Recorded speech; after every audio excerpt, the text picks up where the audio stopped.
Hey everybody, welcome to another lesson of learning Japanese. Today we're going to cover the grammar pattern that is the premas form of a verb plus the other verb, tsuzukeru, to mean to continue doing said verb. And for all intents and purposes, you can kind of just consider this grammar pattern the long lost triplet brother of two other grammar patterns that we have covered, which are the grammar patterns the premas form of a verb plus the other verb, hajimeru, to mean to start doing that verb, as well as the premas form of a verb plus the other verb, owaru, to mean to finish doing that verb. So we've covered to start doing a verb, we've covered to finish doing a verb, and now we're going to cover to continue doing a verb, which is pretty cool. Conceptual symmetry. So yeah, there's not much to explain here in terms of contextual information or something on the grammar, because it is what it is. If you use this grammar pattern, you're basically just going to be expressing a continuing action. You're basically going to be expressing a continuative action. So now let's get some first-hand experience with this grammar pattern through example sentences. So for our first example sentence, we have the line, Kare wa undou shi tsuzukete chanto tsuyoku natta. And what this line will translate to is just, he continued to exercise and got strong. Let's break down the sentence bit by bit. First up, we have Kare, which is going to be the topic of the sentence. We mark him with the particle wa. Now we have the verbal noun undou suru, which means to exercise. We've used this verbal noun in examples before.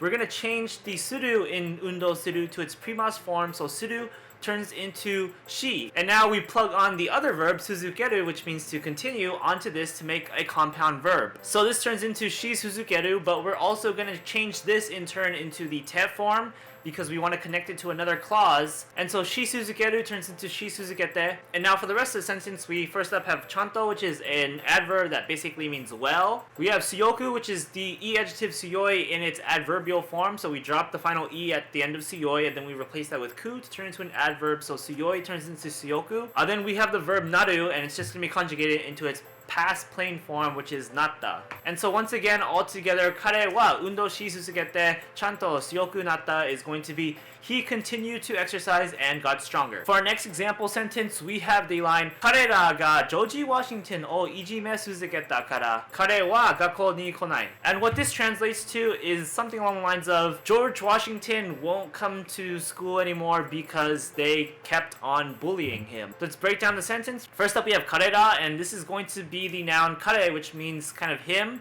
but we're going to add the extra character ra right after it to turn it into a plural, so it changes into basically them. We're going to have the particle ga marking them as the subject of this first clause. Then we have Joji Washington being introduced as a direct object, so we mark him with the direct object particle o. And now we introduce the verb that he is the direct object to, which is going to be ijimeru, which means to bully. But we're going to change it into its premas form in order to use it with this grammar pattern, so ijimeru turns into ijime. Then we add on tsuzukeru, so ijime turns into the compound verb ijime tsuzukeru. Now we conjugate this compound verb into the past because we're referring to a past incident, so it turns into ijime tsuzuketa. And this is going to be the reasoning behind the next clause, so we're going to add the conjunction kara to mean because they kept on bullying George Washington. And now we have the second clause, which is just Kare. This is going to be referring to George Washington. We have the particle wa marking him as the topic. And then we have gakkou, which means school. We have ni marking school as the destination. And then we have the negative nai form of the verb kuru, which means to come. So it's going to be konai, which means to not come. So altogether it becomes he does not come to school since they kept on bullying him. Karera ga jōji Washingtonをいじめ続けたから彼は学校に来ない. For our last example sentence, we have the line 他の皆が忙しくなったから彼だけは野球の練習に行き続けた. And what this line means is basically, since everybody else on the baseball team became busy, he is the only one who still went to practice. Let's break down the sentence. First up, we have Hoka no minna, and Hoka is the word that's basically going to translate to other. We have the noun of a noun modification going on here. So if minna is going to translate to something along the lines of everybody, Hoka no minna is basically going to translate to the other of everybody, but more naturally, it'll just be everybody else. We're going to mark everybody else with a ga. Then we have isogashiku, and this is going to be the e adjective isogashi in its adverbial form, followed by the verb naru, which means to become, to basically translate to become that adjective. So isogashiku naru is going to be to become busy, but we're going to conjugate naru into its past tense natta, so it's going to be became busy. Then after that we add the conjunction kara to mean because, so the first part of the sentence is because everybody else became busy. Now we move on to the second part of the sentence, and we have Kare, and that's going to mean he. We have the word dake, which is going to mean only, and then we have wa, marking him as the topic. So that's going to be only him or only he. Then we have yakyuu, and this is going to mean baseball. It's going to be part of this noun of a noun modification. Another one, yakyuu no renshuu. Renshuu means practice, so yakyuu no renshuu means baseball practice. We're going to mark that with a ni because that's basically going to be the destination for the going verb that we're about to use, which is the verb iku, which means to go.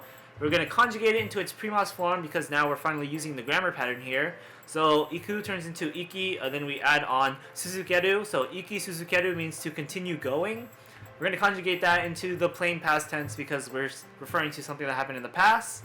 So ikitsuzukeru turns into ikitsuzuketa. And so once again, the whole sentence altogether is Hoka no minna ga isogashiku nattaから彼だけは野球の練習に行き続けた is going to be because everybody else on the baseball team became busy. He was the only one who continued to go to practice. And so there you have it. That's how we're using the pre-mas form of a verb plus the other verb tsuzukeru, which means to continue, to mean basically to continue doing said verb. It should be a pretty familiar process because again we covered the other ones with the pre-mas form of the verbs plus the verbs that mean to start and to finish, so we know how to do that. So it should have been pretty simple. Of course if it wasn't, don't feel too bad or anything, just rewatch the video or something and you should get the hang of it.